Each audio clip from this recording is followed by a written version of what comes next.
Hey everybody, how's it going? Thanks for joining me this afternoon. I am Auron MacIntyre. Unfortunately, we have yet another leftist death threat towards a conservative commentator. This time, Benny Johnson and his wife are threatened by a progressive lunatic saying that they didn't like their politics and wanted them dead. Luckily, the suspect is facing charges. The authorities are swinging into action on this one. But we see that the left's continued obsession with violence is only increasing, which means that we have more and more questions about the state of our country. We have left wingers who are constantly looking to attack ICE agents, threaten different conservatives, assassinate conservative activists and politicians. This is an epidemic on the left. And it's very clear that the American left has no interest in taking ownership over this. Not only are they not taking responsibility, they are casting any action to try to prevent their violence as some kind of totalitarian, authoritarian, fascist dictatorship, which is, of course, what is spawning this violence in the first place. And so what we have is an acceleration loop where every time the left gets more violent, they act more and more like a victim in need of some kind of revolution to stop the evil fascists, which encourages more and more people to take up arms against conservatives who are in no way acting in the manner that is described, and yet are now painted as some kind of Hitlerian figure that must be dealt with violently. This really asks the question, what do we do here in this constitutional crisis? When progressives aren't just avoiding taking responsibility for what is clearly a violent epidemic on their side, but we see some leftist politicians even protecting people, protecting Antifa, protecting illegals, trying to stop ICE from doing its job inside the United States, abandoning support, or in some cases, it seems actively aiding and abetting the crimes of people inside their states just to try to poke Donald Trump in the eye. When you have this level of outright sedition and rebellion, what's the right move? We have governors who have spent their entire lives cheering on, I don't know, Abraham Lincoln and the Civil War, and JFK and Eisenhower sending in the National Guard to force through integration and all these other things. Now they're turning around saying, actually, no, we love states' rights. States should be able to refuse federal law enforcement whenever we want. In fact, we're going to set up situations that are far more dangerous for ICE agents, make them vulnerable to assault, to assassination, just so that we can try to make some kind of point and force our sanctuary cities, which are in no way sovereign, have no ability to refuse federal government orders, and yet somehow stand in direct opposition to federal law and expect to face zero consequences. Now, the good news is that the Trump administration, in many ways, is fighting back against this. We're seeing the National Guard deployed, whether these people like it or not. In many situations, we see that they are moving on organizations like Antifa. We saw the Antifa Roundtable, Trump saying that he would declare them a foreign terror organization. We see strong statements, at least from people like Pam Bondi and Pat Cash Patel. But unfortunately, we've seen strong statements from these people before. What we need is action. We're seeing some level of action now. We are seeing ICE agents be more aggressive with their arrests, especially when protesters start crossing the line, which is pretty much every time they're involved at this point. We should be seeing more of that, but at least we are seeing some action taken in that area. But today I'm not just going to talk about the actions that need to be taken. We've talked about that before. I want to talk about the larger impact this is having on the idea of a constitutional order. Now, I think ultimately we have to recognize that the very real question of, can we bring ourselves back under constitutional rule, is something that we have to address very quickly. Because if we don't, things are going to continue to spin out of control, and we're not going to understand what happened here. If there's a path back, and that might be a real question mark, it has to begin now. There's no way we can put this off. And so it's critical to understand the nature of constitutions, what has happened in our current paradigm, why the Constitution is no longer seemingly enforced, and if there's anything we can do to fix that, or if ultimately we have to find another way through this challenging time. Now, I've talked about a lot of this stuff in different places, but I don't think I've ever brought it all together in one video or discussion before. So that's what I want to do today. I'll be pulling some stuff that you guys have heard before. I'll be pulling some stuff that I've said on other interviews, things that you probably haven't seen. And I want to kind of synthesize it together into a presentation that lays out what we're dealing with and what we can do here. But before we do all that, let's hear it from today's sponsor. We spend a lot of time here talking about what's going on in culture and politics, the battles, the noise, the craziness. But here's something different. If you're a woman listening right now, or if there's a woman in your life that you care about, you need to hear this. It's called Share the Arrows, and it's happening on October 11th in Dallas, Texas. It's hosted by Blaze TV's own Allie Beth Stuckey, and it's designed to encourage, equip, and speak truth into the lives of women who are trying to stand firm in this world. This is a day full of worship, teaching, and real conversations. So if you're a woman who's been craving encouragement in biblical truth, this is for you. And if you're a husband or a dad or a brother listening, think about your wife, daughter, or sister who needs this. In a culture that's constantly pulling in the wrong direction, this is a chance to stop, reset, and get grounded in biblical truth. Tickets and details are at sharethearrows.com. And yes, VIP options are still available. That's sharethearrows.com. All right, guys. So like I said, obviously we know that the political temperature is rising and shows no signs of stopping. The left was entirely lying when they said they wanted to dial anything down, anything back. They were just trying to avoid the consequences of their actions. And that's become clear, not just because so many of them celebrated Charlie Kirk's death, but even those that were a little more moderate about that knew that they had to say the right thing, put on a good face. They only made it a few weeks before they went right back to demonizing him, this dead man who was shot in front of his children. They don't care, and they're not taking any responsibility. There's no reflection here. There's not, oh, how have my actions led us to this position, right? And not only were we not seeing that, we're seeing more and more leftists feel emboldened to come out and dial up their rhetoric. We continue to see people like Ilhan Omar and AOC and Ta-Nehisi Coates say, yeah, no, of course he was a fascist. Now, we would never say he should be shot, but yeah, of course he was. And yeah, you can shoot fascists, but we didn't say directly you could shoot Charlie Kirk. We put like a pause between two sentences that clearly say you can shoot Charlie Kirk. So it's different. See, if we put a little pause, if one guy says you can kill fascists, wait, and then another guy says Charlie Kirk is a fascist. See, technically, no one person said, go kill Charlie Kirk. But they are saying that, right? Like, you have to be like a slack-jawed idiot to believe anything other than the fact that they are very aware of the fact that they are calling for the death of conservatives. And again, we see another conservative commentator, in this case, Benny Johnson, someone who is critical in getting Jimmy Kimmel's original cancellation from ABC. All of a sudden, he's receiving death threats at his house, his wife, his children. Don't forget, in the same line, we had a terrorist attack from a leftist on an ABC news station after several received death threats. And that's why Jimmy Kimmel was put back on the air. Terrorism is working in the United States. And because terrorism is working in the United States, more leftists want to commit acts of terror. And not only is it working, not only are they getting their way and facing very little consequence, but on top of this, the fact that the left is now basically deploying anarcho-tyranny to make sure that there is an inability of federal law enforcement to do their job, to stop illegal immigration, to stop the terror attacks on ICE agents who are trying to stop illegal immigration. We have different Democratic governors and mayors actively trying to stop the government from enforcing the law, saying we will fight back, we will stop you, right? Like those are Civil War words.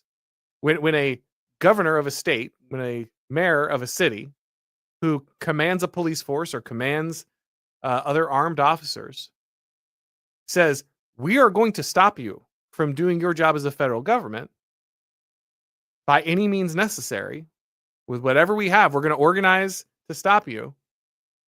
Like, those things get dangerous, right? These are not small words. We're not there yet, but these are dangerous precedents to allow. And in this moment, you have to start asking, how did we get here? Why isn't the Constitution stopping this? Right? And I feel like in many ways, I feel like I'm back during COVID, right? Where I was looking around saying, we shut the churches down. We're throwing people in jail for singing hymns. We're trying to force a dangerous experimental treatment on people. We're closing down businesses, we're allowing people to riot in the streets, and nobody's doing anything, and everyone's acting like it's fine. Everyone's like, "Well, yeah, sorry, I mean, I know that's important, but, like, I gotta watch football." Or, like, "We got a bill to pass." Some other, it's really important. Like, no, this is the most important thing in the world right now. And it feels like very few people are taking it very seriously, even though all the evidence is showing that we're heading to a very bad place. And again, much like COVID, you have to ask, why didn't the Constitution prevent this? Why are we in the scenario we are now where leftists are just committing acts of terror and violence, expecting no penalty, where governors and mayors are just ignoring the immigration laws of the United States, actively working against federal agents to keep violent illegals in the country? I mean, that can't be something that's allowed under the Constitution, right? I'm pretty sure I've seen that at least after 1865, that you don't have that option. I think we kind of had a knockdown drag out on whether or not states had the option to do this. Doesn't matter which side you're on of that issue. Obviously, we have established the precedent that that's just not the case and went to war over it. So obviously, the left can't do it now, except they seem to be, again, with very little cost to them. And so, like I said, I wanted to bring all these aspects of the Constitution together because oftentimes I hear people have to say, like, oh, I hate the Constitution. Auron hates the Constitution. Woke right guy hates the Constitution. And this is, of course, a lie and stupid, but these are the kind of people who make that kind of charge. So no surprise there.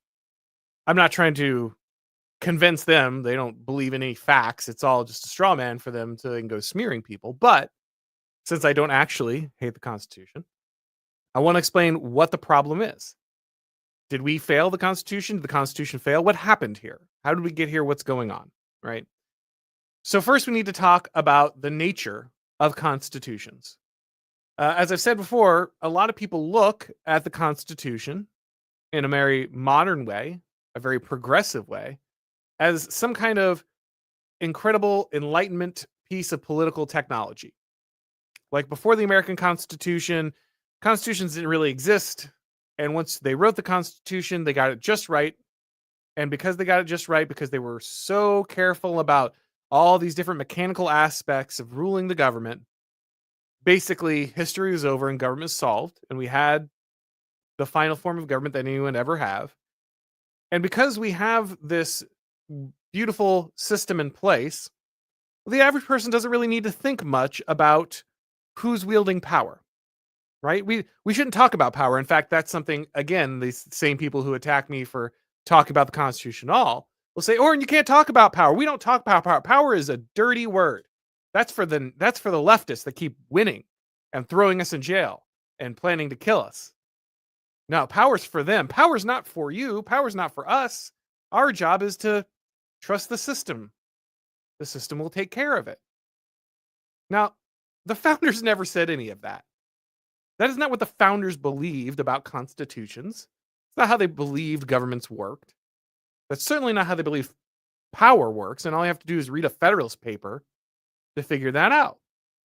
And yet, for some reason, people get really self-righteous and pretend like they somehow channeled like the true essence of Madison and Jefferson. And they really know how the government is supposed to be framed, even though that's not what the founders believed at all.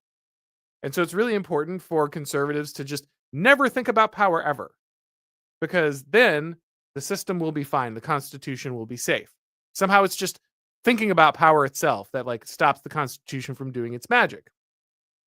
But of course, that's not the case, because we don't know there is no neutral institution. You can't just leave the system alone and expect it to run itself.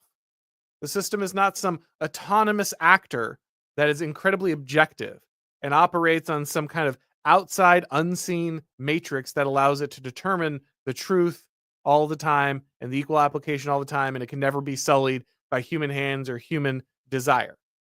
That's not true at all. And we all saw this again during something like COVID, where institutions that were supposed to be neutral, like the education system or the medical system or the police or the military or any of these things, it became very clear that actually they're not neutral at all.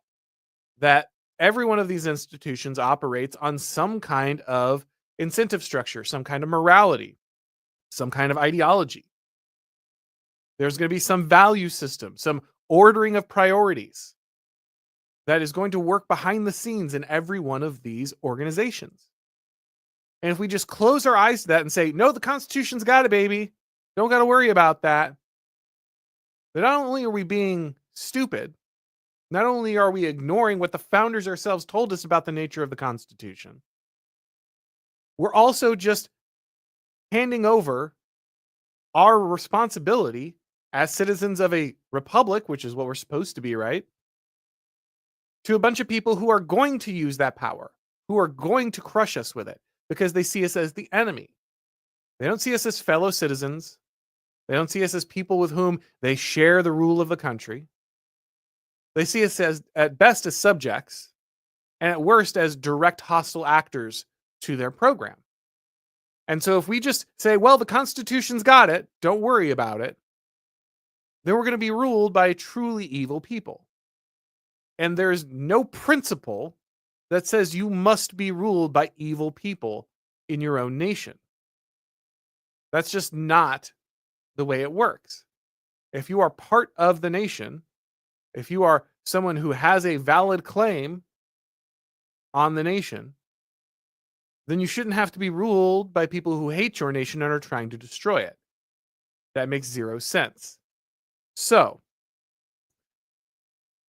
it's a lot easier for conservatives to just pretend that we aren't ruled, that there is no power, that the mechanisms of the Constitution have bound power permanently, than it is to take ownership and say, actually, no, what the real founder said, the actual words the founder said, is it's our job to bind power. And we bind it by being involved, by exercising competing interests in power, competing spheres of power. If we simply allow the left to own all the power or have all the desire for power or do all the wielding of power, and then just go, tut, tut, nope, I saw it on a piece of paper, you can't do that, we're violating what the founders said. You're not upholding the founders' principles by saying, oh, no, we don't talk about power, only the left gets to talk about power. No, that is not what the founders said. That's not what they required of you. That is not their values, okay? That is your dumb, controlled opposition, modern, completely toothless, completely gutless, strongly worded letter conservatism showing up, and allows people to sit around and grill and feel good about it because ultimately, well, the country's just kind of on autopilot. We don't really have to worry about it. Every once in a while, we'll grumble about, I've got the Second Amendment. If anything really goes bad, I got it covered. Look, guys, I'm a big Second Amendment supporter. Don't get me wrong. But after COVID, it got real clear. Second Amendment's not saving us from anything. All these guys talking about how they'd 1776. No, not really. Nope. So I'm sorry, but this hypothetical firewall of the Second Amendment, which again, I'd rather have it than not. Don't get me wrong. But the idea that this in and of itself is protecting us from the government going overboard is just clearly untrue in every way, shape, and form. So we need to figure out what is the nature of the Constitution. Why do we have these terrible beliefs about constitutions and how they work? So if you've been on this channel before, you know that I draw heavily on a guy named Joseph de Maistre in this area. He wrote a book called The Generative Nature of Political Constitutions, I think is the title. It also has On Sovereignty and several other great works. Actually did a series with the Prudentialist breaking down, I think, the generative nature of political constitutions. But one of the things that he says is that no constitution has ever been written by human hands. You might say, Auron, that sounds dumb. I've seen a picture of the Constitution. I mean, it's right there on your screen. So, obviously it has been written by human hands. What he meant by that was the words on the paper are not the Constitution. There is no such thing as a constitution written down, top down, created entirely by human rationality, the human mind. Instead, constitutions are written on the heart of men by God. Because what the Constitution really is, well, actually what it sounds like. It's the way the people are constituted. That's actually what a constitution is. And some constitutions are eventually written down, some remain unwritten. But either way, every nation already has a constitution. The Constitution is the way you live your life. It's the natural traditions and folkways and heritage and language and religion that tie your people together and form the way that they naturally want to organize. The American system is not this abstract set of ideals that we all agreed on and then entered into, and that's what made us America. Americans were already living the Constitution before it was written down.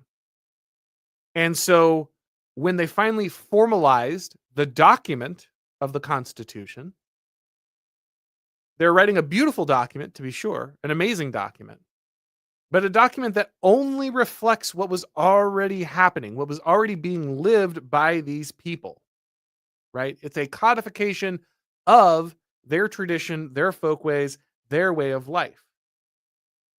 And because the Constitution comes from the people, it emanates from the character of the people and not the people from the Constitution. If you change the people, you change the Constitution. But if you change the Constitution, you don't necessarily change the people. So because the Constitution is the sum total of the way Americans live their lives, we always have a Constitution. We had a Constitution before it's written. If you dropped it into a paper shredder tomorrow, we'd still have a Constitution as a people. And if you change who the American people are, either by swapping them out for a different people through mass immigration, which has been the goal of the left and to some extent Republicans, honestly, for all of my life, then you will change who Americans are and what their Constitution is, even if you never changed the words on the paper. You could never add an amendment, never change a thing with a pen, but you would still be changing the Constitution because the Constitution is the people. The paper is simply a reflection of what the people are.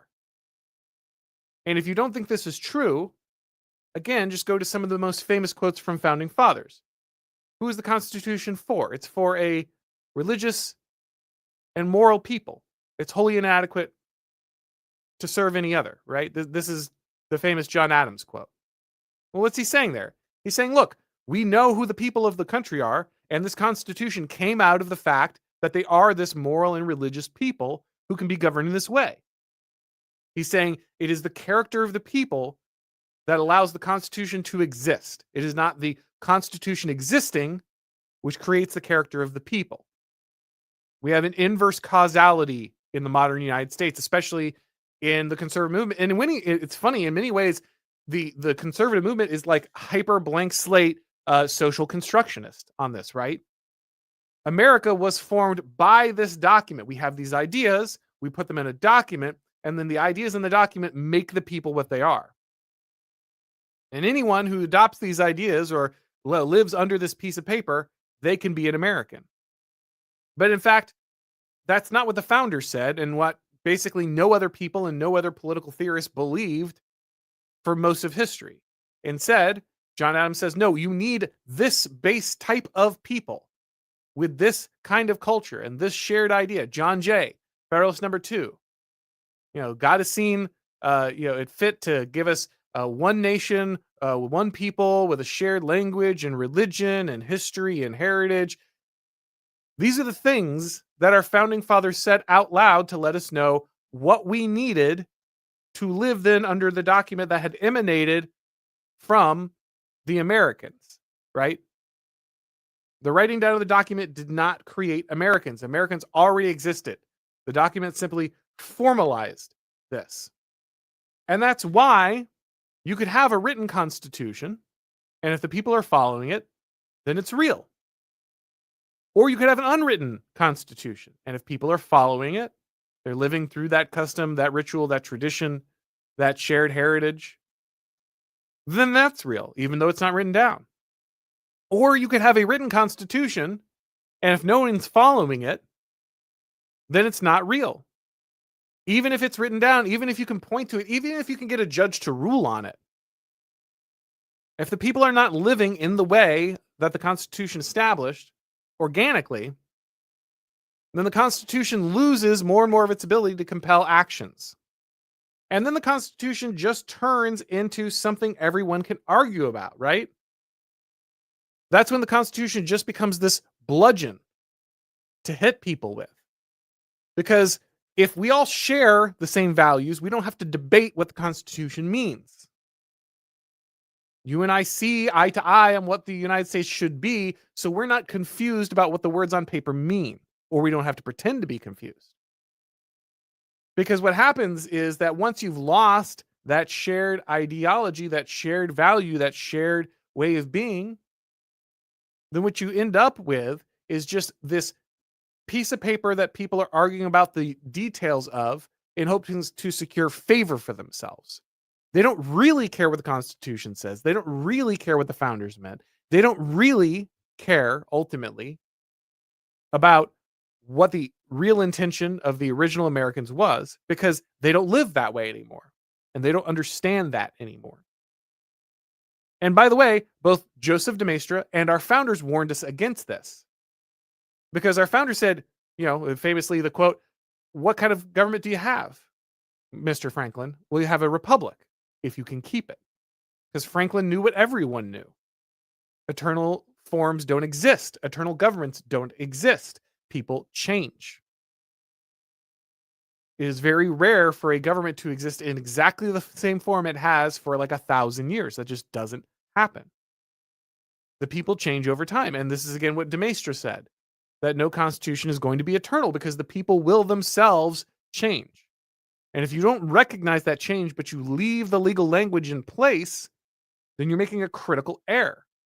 So if we have any interest in like going back to the Constitution or being ruled by some kind of constitutional order, then we have to address these issues. We can't just sit there and be like, well, it's about, it's just getting the right Supreme Court ruling. It's about getting the right legal theory. We just need a little more originalism. We just need to educate people on, strict interpretations of the Constitution. No, you don't understand. That's not the issue. Like, yes, the left does manipulate the language of the Constitution. But honestly, at this point, many conservatives are kind of okay with a lot of those manipulations. They'll spout them out as if they're the gospel truth from the founding fathers, except they're actually just leftist talking points that all of a sudden you take on because, well, that was leftist talking points for 50 years ago and you swallowed all those. You think that makes you the good guy. That's why guys like Christopher Caldwell have said, look, the Constitution isn't really our written Constitution. It's really the Civil Rights Act. Because if you want to look at any document that really embodies the spirit of the way we live our lives and govern our society at this point, Civil Rights Act looks a lot more like the Constitution than the Constitution does. So what's our real Constitution? Is it the words on paper that only seem to apply to a certain part of the country? Or is it the civil rights document that actually governs every action in the United States, from corporate boardrooms to legal proceedings to policing to everything else that we do? Which one's the real Constitution? Which one are we actually living? Are we living the original Constitution, or are we living the Civil Rights Act? Which of these is an actual instantiation of our current way of being, an actual reflection of the character of our people? I think we can kind of all guess which one I would point to. And I think a lot of other people would too. And this is what we have to understand, that one of the things that allows the Constitution again to operate is that shared identity. You have to have a shared identity, a shared culture, a shared tradition, a shared purpose in order to have a constitution. Because that's what the Constitution does. It embodies the way of life that's bringing you to these forms. What is your teleology? What does it look like to live the good life as an American? What does a successful American look like? How do I know I'm being a better or worse American? Because if the answer is, well, I'm just anti-racist, which that's kind of been the answer for a lot of people, then it just means that your actual constitution is the Civil Rights Act, because that's really what governs your actions, right? That's really what informs the good for you. It tells you what the good looks like. It tells you what a good citizen, a good American looks like. But that's actually not good for the society. And that's why it feels like the Constitution is dying, because we are losing more and more of that shared ground that allowed us to navigate that document. Again, once that's shattered, once that's gone, it's just a string of legal precedents that you can disassemble. That's all the Constitution becomes. Once you lose the animating spirit, once it's no longer part of the people, once it's no longer written on the hearts of Americans, then the Constitution is just, some ad copy, that you have to pay some crappy lawyer to go over, right? Because it's lost the actual thing that animated it, which isn't the legal language. It's not that the founders were just these legal geniuses, though many of them were. But like that is not itself the thing, right? Again, it's not a piece of technology. It's not like, well, we figured out electricity and now we got that problem solved. As Aristotle said, man is a political animal. You cannot avoid the political. It is part of who you are. It is part of your being. You will always be engaged in politics. Anyone who tells you you're not engaged in politics is making sure that they can rule you. Because that's how politics actually works.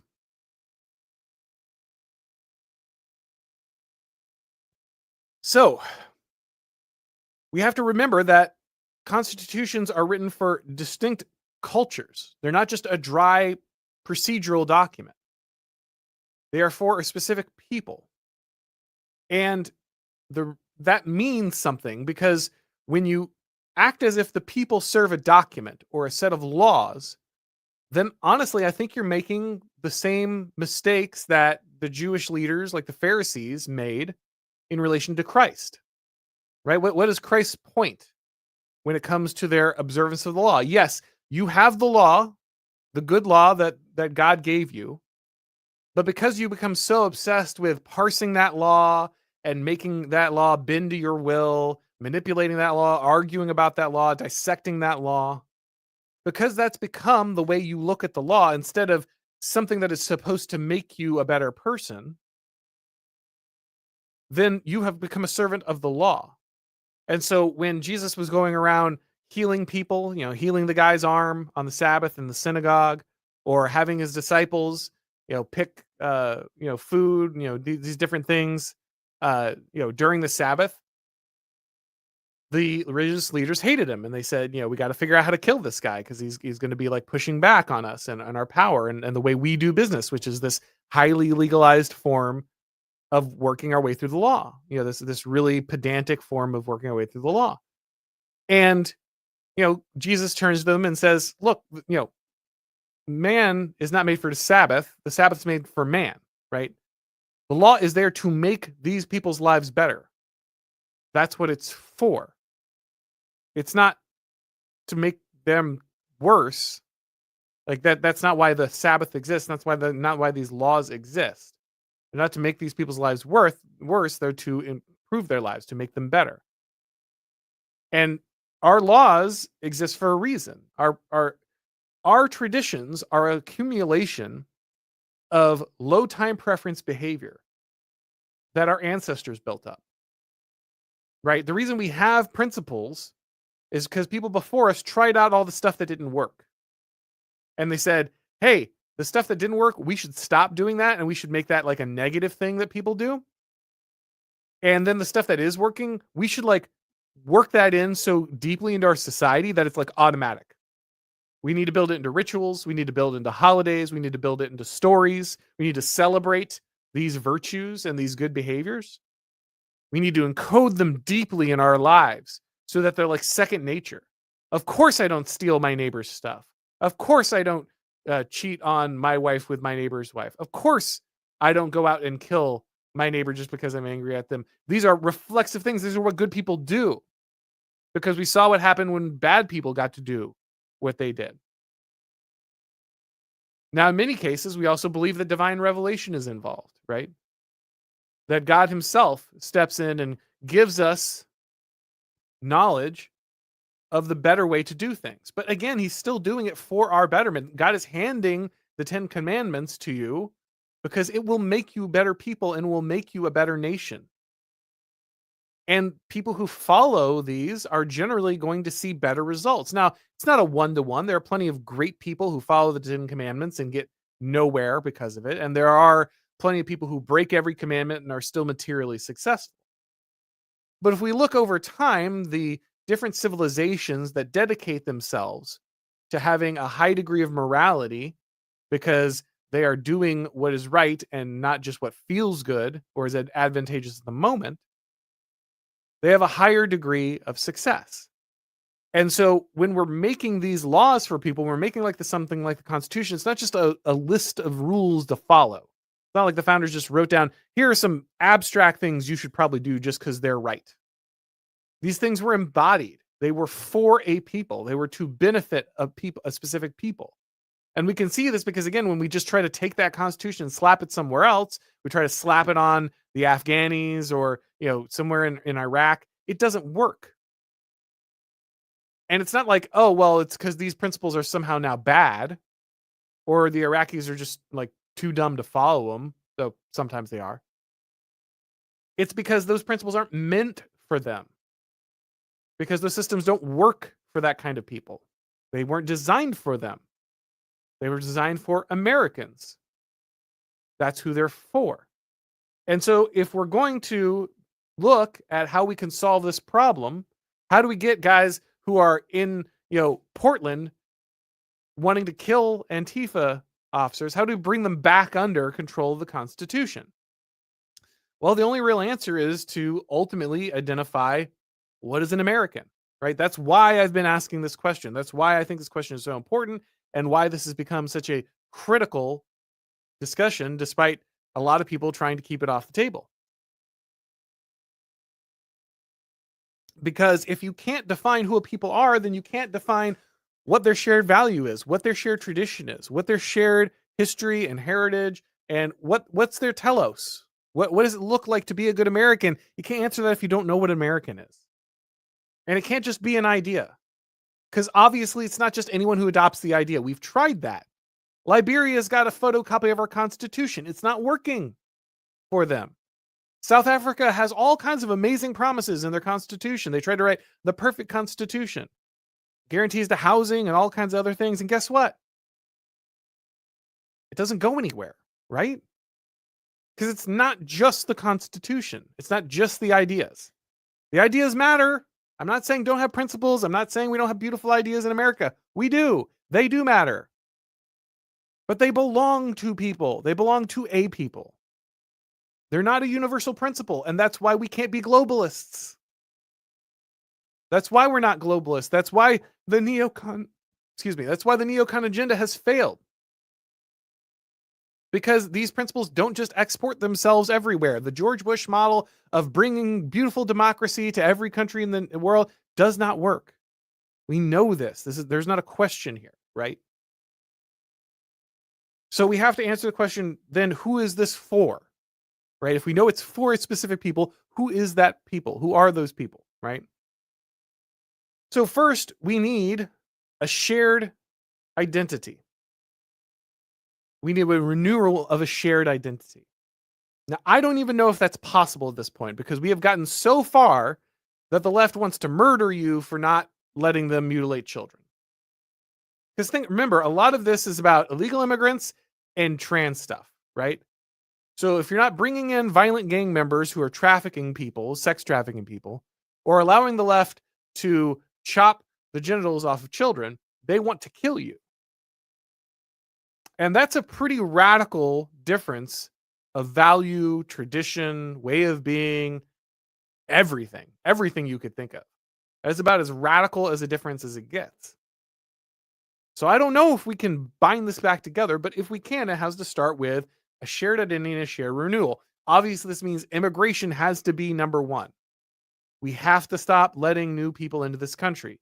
Trump administration is trying to do that. We're seeing very impressive results at the border. not as great with deportations, but obviously they're literally fighting a war at this point to try to get deportations done. I mean, that's now the problem for the Trump administration, and that's not even their fault, I think, at this point. A lot of us had questions about, how rapidly they could deport people. Why aren't we getting the big mass deportations? Why aren't we getting the big numbers? Well, literally because our ICE officers are basically in armed conflict with the left at this point. So yeah, that's going to slow stuff down. So I don't even know, I can't blame the Trump administration on that anymore. That's squarely on the left. If you're going to launch a paramilitary organization to try to stop the lawful deportation of illegal immigrants, well, we got a pretty big situation on our hands there, right? And that's why I think the left is fighting tooth and nail on this, is because they know ultimately this is at the heart of the issue. If we can return America back to a place with a static population that could form an identity, then the entropic principles of the left that break down society won't work anymore. And then they won't have the power that they have from that process. And so they're definitely trying to stop any attempt to solve the immigration process. Obviously, you have to seal the border, right? You have to do the deportations. And then we have to look at national renewal. How do we inculcate a shared society again? And the answer has to be twofold, right? It has to be bottom up and top down.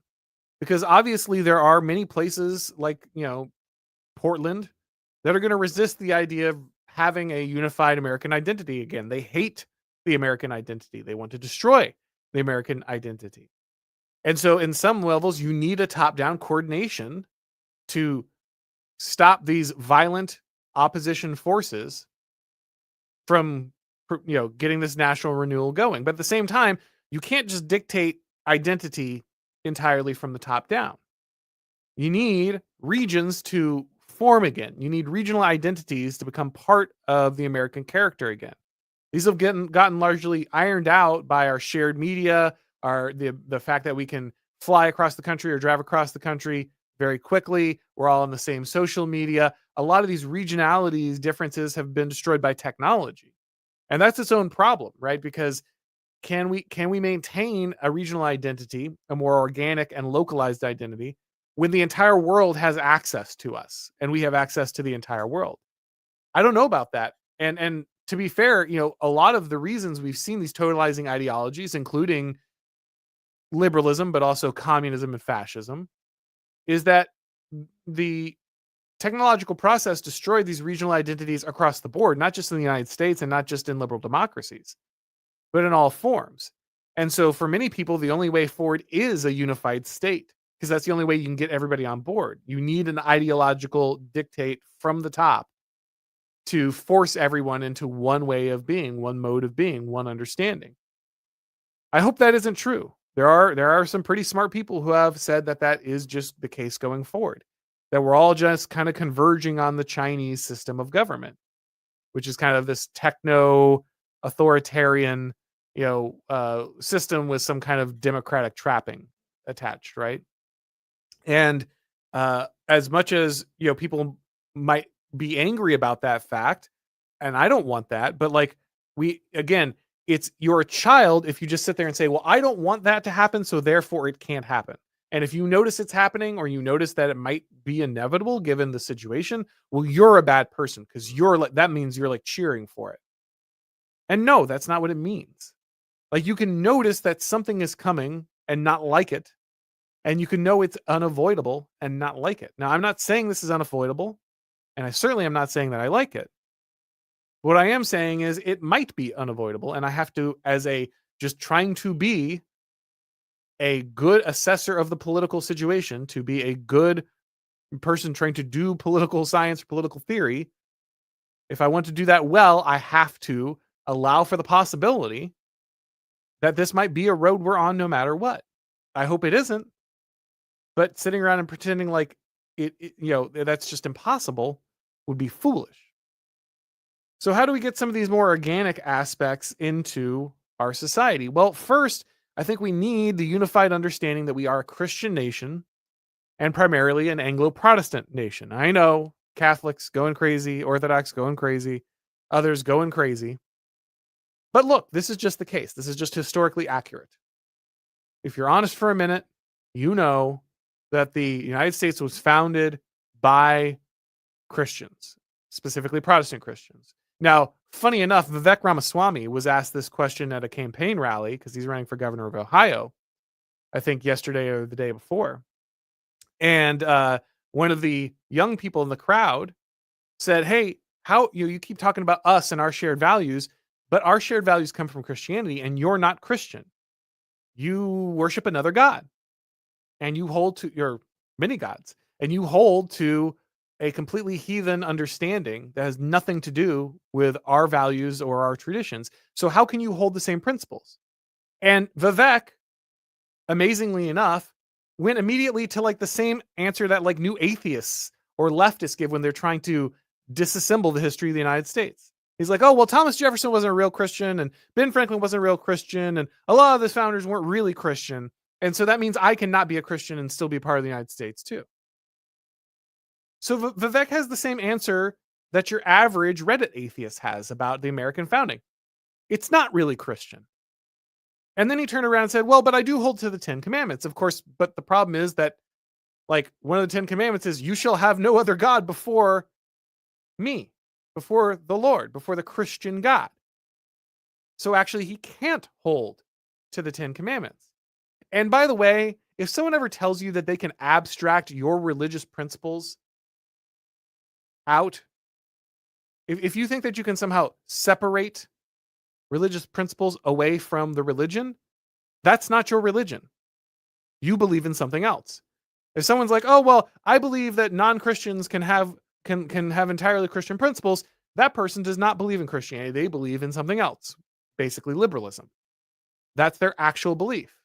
Because no, actually, we know that you do need to be a Christian. Now, you can take on different aspects of Christianity.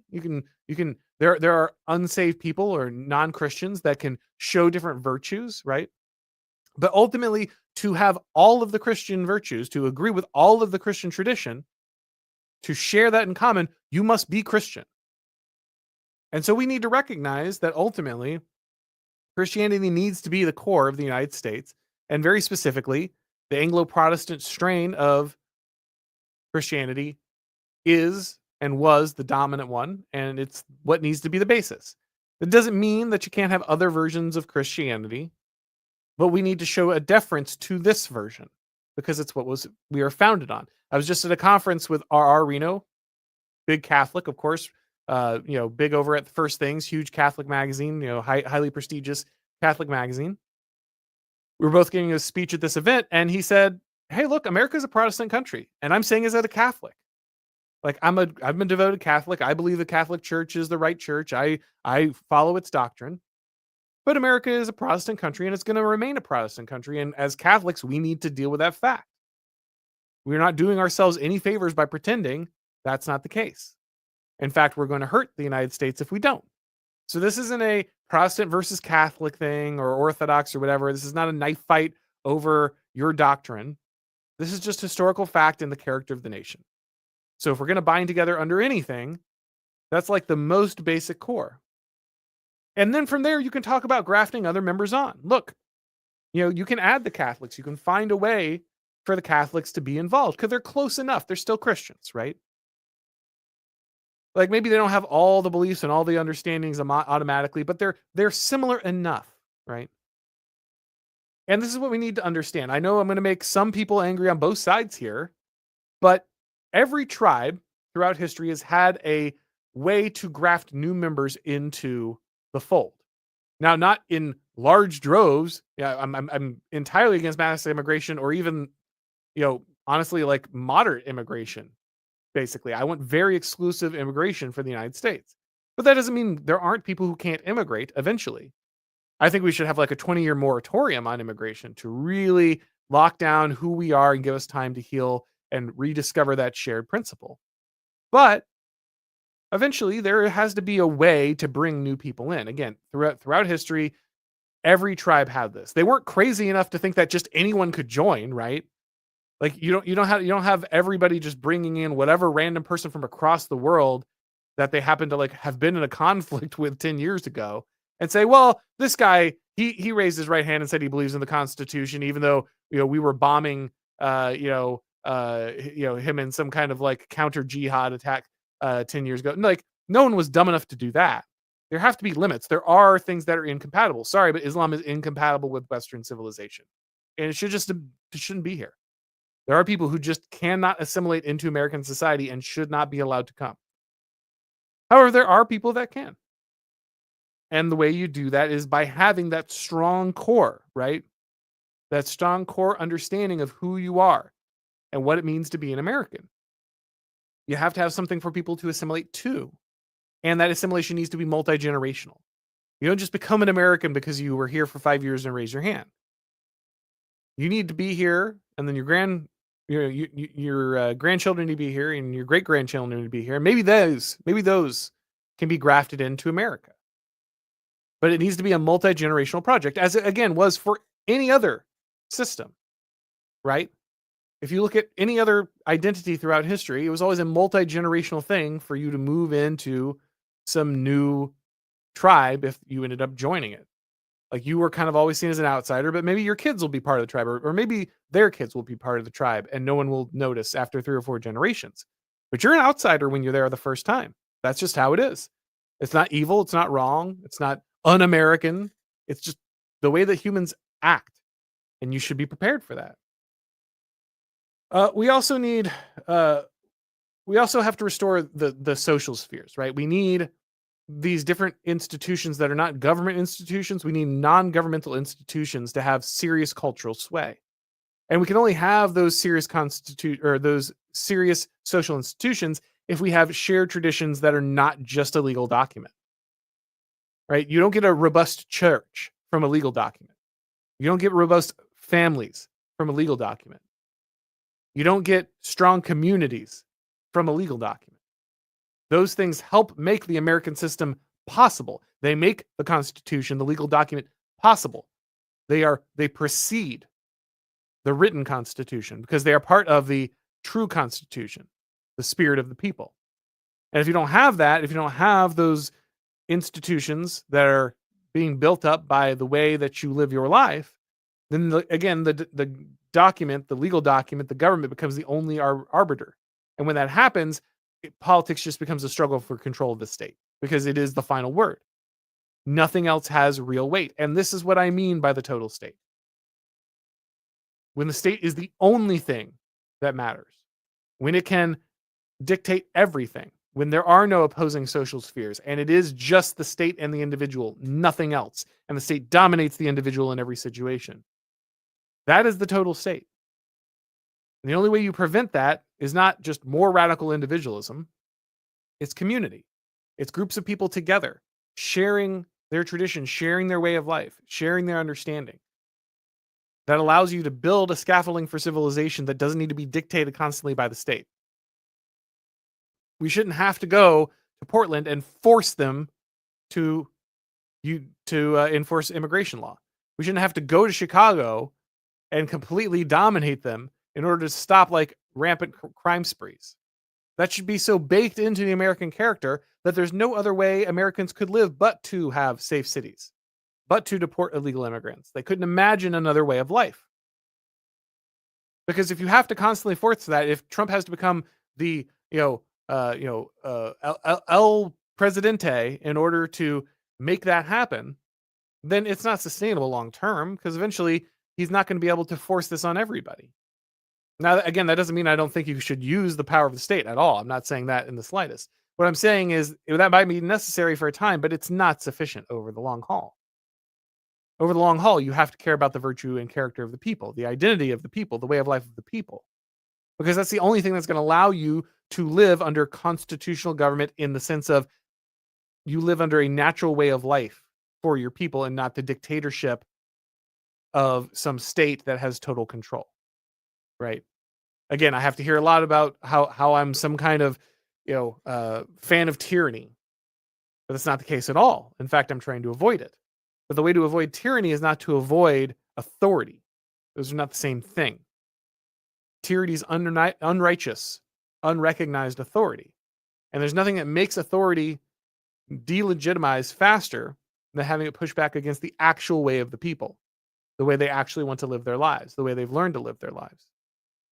So if you want to prevent the need for that kind of authority, then you might have to wield a different type of authority that can inculcate that character, that can bring people together, that can create a unified American identity. Because if you don't, then the only thing left really is the total state. And that's how constitutions die. They die because people don't recognize what they really are. They think they're just some legal document to argue over, when in fact, actually, they're made up of the character, way of being, and culture of the people.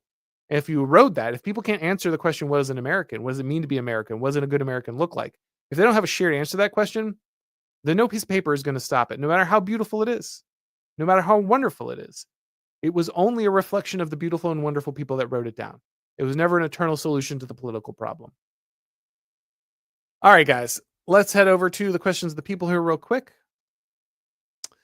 Mostly peaceful merch says propositional nationhood is the troons of political ideology. Yeah, absolutely. This really is trans Americans, right? Or I've called them paperwork Americans.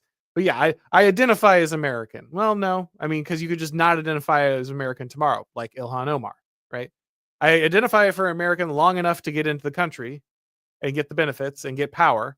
But then once I've gotten through the door, actually I hate America. It turns out, I don't feel like being an American today, right? That's the real trans Americans there.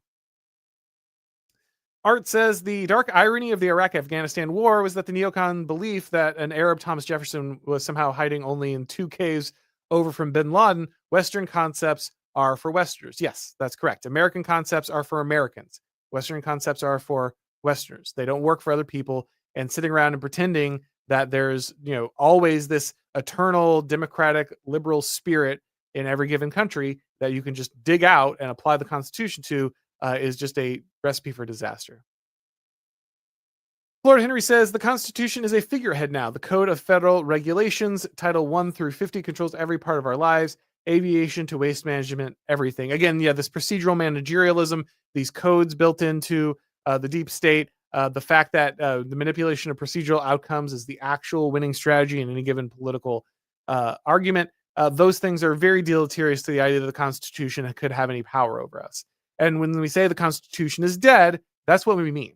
Not the Constitution is bad, not the Constitution was not going to do its job, but that if you don't have people who are expecting the Constitution to be the true letter of the law, if you don't have people who see the Constitution as just a natural extension of the way they live their lives, well, then they're going to end up being ruled by something else. And that something else right now is this highly technocratic set of procedures that everyone is absolutely dominated by. That's why Trump can't get anything done, right?